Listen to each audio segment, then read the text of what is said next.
everybody, we're back. We're going to make chicken Parmesan cutlets now. I'm actually going to bake them. I'm not going to fry them, so it's much healthier this way. But you can actually just use any type of breading that you want, and we'll talk about that when we get there. But I have the cutlets that I made before that I showed you in the last video. So now I'm going to walk you through how to actually bread them. So what you're going to need, 3 bowls. This one has flour in it. I like all-purpose flour just because I feel like the breading sticks a little bit better, but you can use wheat or spelt or whatever you want.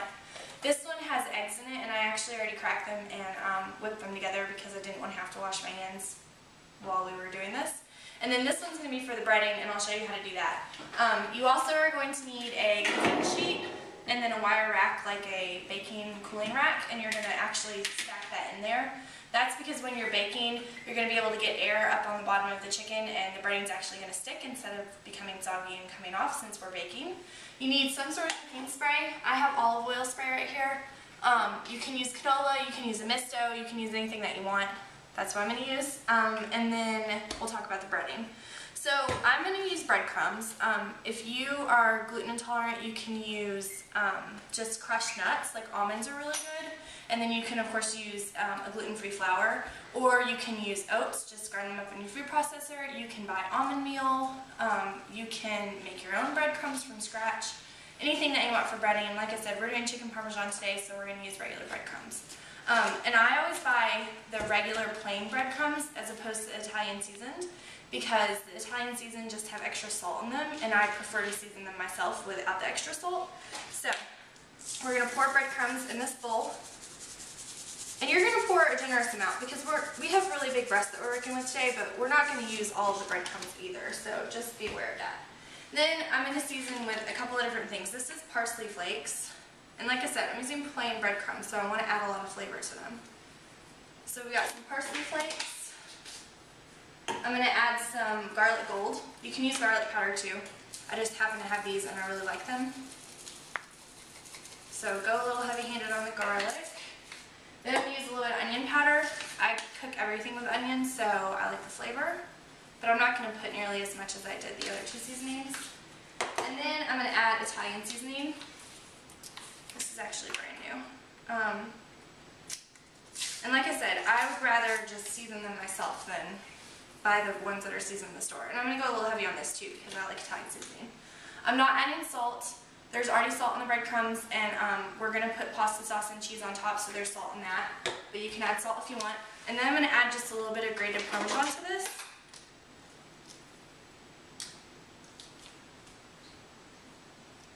And then we're just going to mix this all together. And then sometimes I'll mix it together, and then I'll look and see, do I have enough seasoning in there? If I don't, then I'll add a little bit more. But we look good today.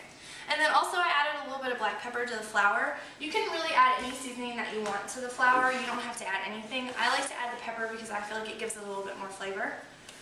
So the first thing that we're going to do now that we have our breading stuff assembled is we're going to take our spray and we're going to spray the bottom of this sheet. We're going to do that so that nothing sticks to that sheet and the breading stays on the chicken. And then you can use tongs for this. I like to just use my hands because I feel like I can get more breading on the chicken. But if you don't like to touch chicken, you can definitely just use tongs. So what I'm going to do is I'm going to grab one of the chicken breasts. And a really good thing to do here is to use one hand for dry and one hand for wet. So I'm going to use right hand for dry, left for wet. So I'm just going to stick this breast in the flour. I'm not looking for a liberal coating, I'm just wanting to get flour on the chicken because this flour is going to help the egg stick, and the egg is what the breadcrumbs are actually going to adhere to. So, drop that into the egg wash. Now I'm going to use my other hand for the wet. If you don't do this, you're going to get breadcrumbs all over your fingers, and you'll still get a little bit of breadcrumb on your finger, but it won't be too bad. So, that one is done. Then we're going to drop in the breadcrumbs. And I'm switching back to my right hand. Well, just press it in a little bit, and then you can flip this over. There we go.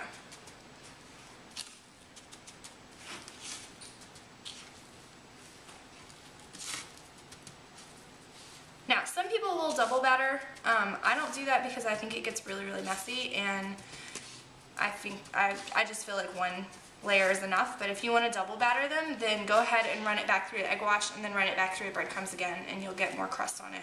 Although when you're baking, it doesn't really work that well, to be honest, when I've tried it. Now we're just going to lay this down on this sheet and come back, grab another breast. So, now you don't have to do this with cutlets. You can do this with fingers. You can do this with other meats. I tried a recipe one time that was pork fingers that I guess you breaded them in an almond meal and then you baked them. They were actually really good. I don't really eat pork anymore, so I always do this with chicken, but you can definitely do this with other meats if you want. You can do it with smaller portions of meat. You can switch up the breading. This is really just a process that you're learning. So covered in egg.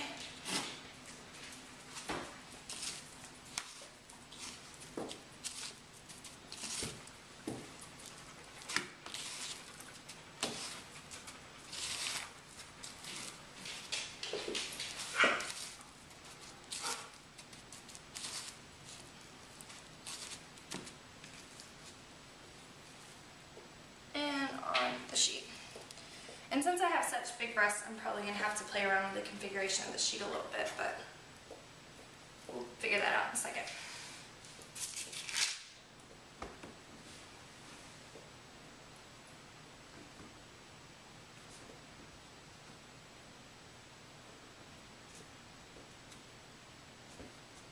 And like I said, you can definitely use tongs. You're just not going to be able to get as much breading on there and it won't be as efficient, but it'll save your fingers from getting all messy and gross.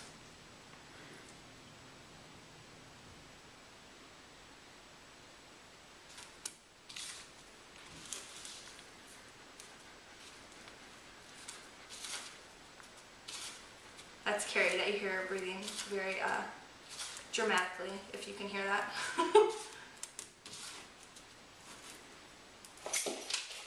Okay, I'm going to save this last one until later so I can show you how to do the top hole and wash your hands.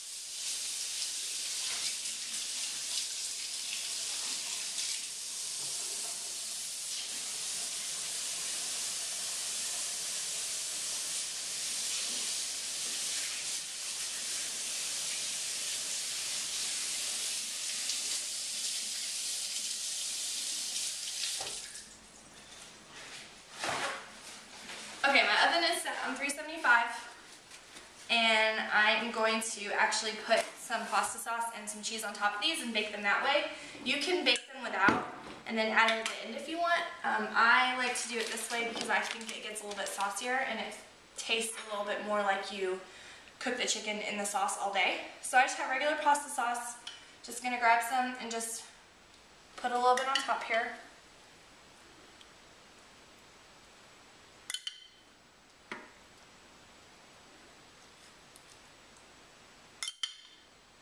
And then also, if you wanted to get these crispier, you could always flip them halfway through and then add this sauce halfway through.